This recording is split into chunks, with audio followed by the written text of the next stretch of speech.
চারটে ঘূর্ণিঝড়ের প্রকোপে বেশ কিছু বাড়ি ক্ষয়ক্ষতি হয়েছে, মানে প্রায় 17টা বাড়ি তো পার্টলি ড্যামেজ হয়েই গেছে। আমরা নমস্কার, আমি দীপক কুমার মোস্তাফি এবং ক্যামেরায় রয়েছে সাংবাদিক গৌর ঘোষ। আমরা বার্তা হরিণঘাটার পক্ষ থেকে পৌঁছে গিয়েছি নারায়ণপুরে, হরিণঘাটা ব্লকের নারায়ণপুরে।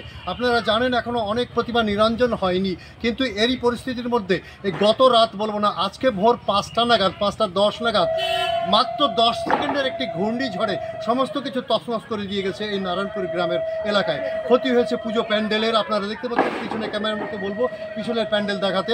প্যান্ডেলের প্রচুর ক্ষতি হয়ে গেছে, বাঁশ ভেঙে পড়ে গিয়েছে। আজকে তারা নিরঞ্জন ফুল আনন্দে দেবেন বা নিরানন্দে দেবেন এখনও বুঝতে পারছি না।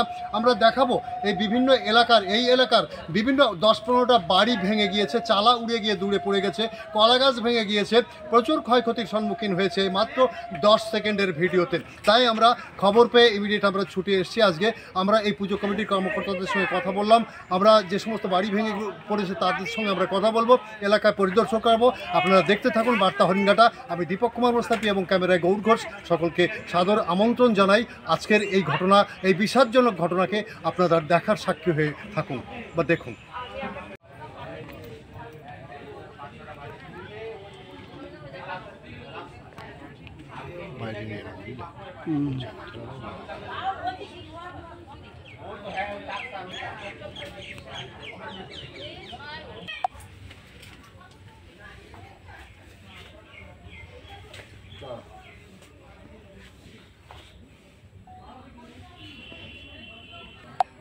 না, আমি নাকি ছেড়ে দেব, উনি এক মর্মা হতো ব্যতীত।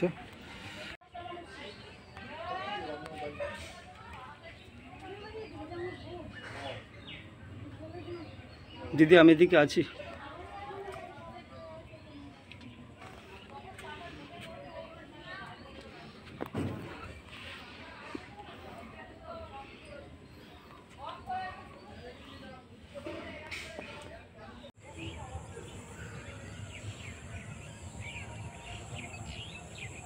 খোকনের, আমার, সিরাজের, ভাঙার, এখানে শাহজাহানের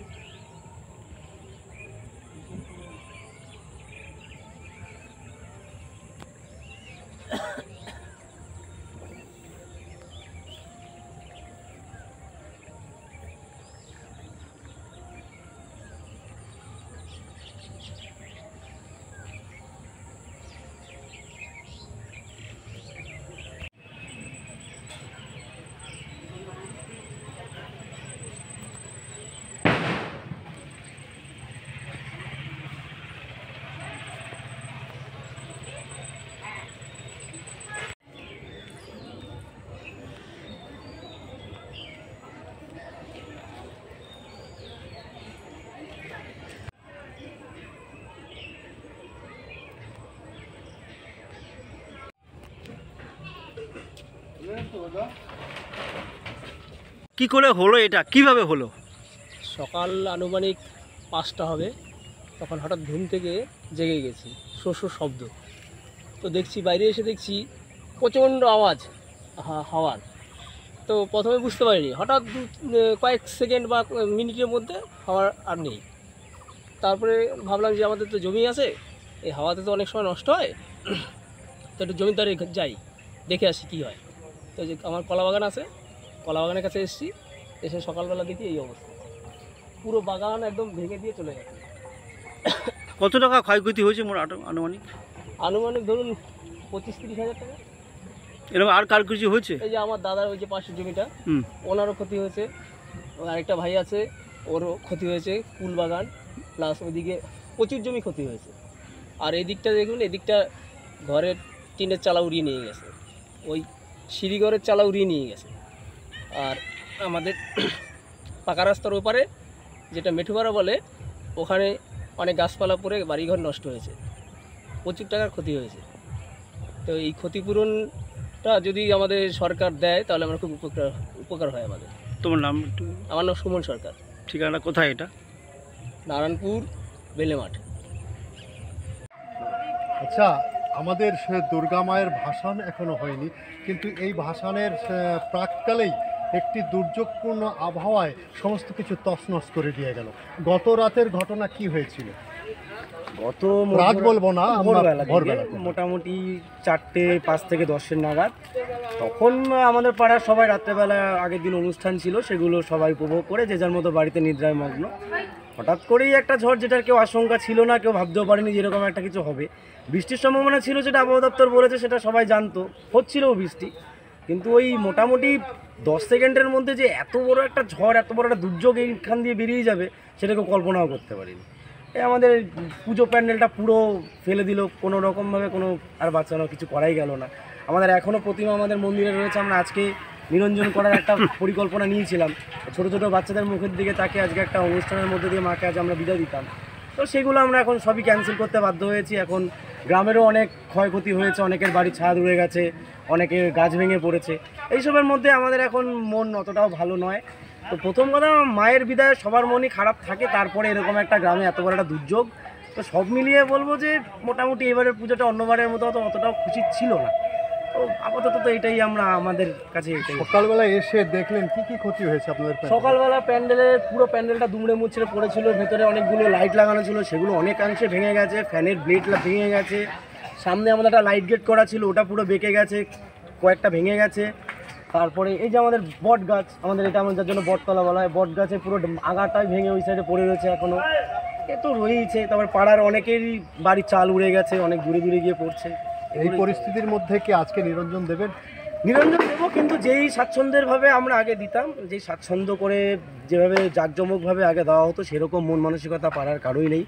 সবারই একটা মনে খারাপ চলছে।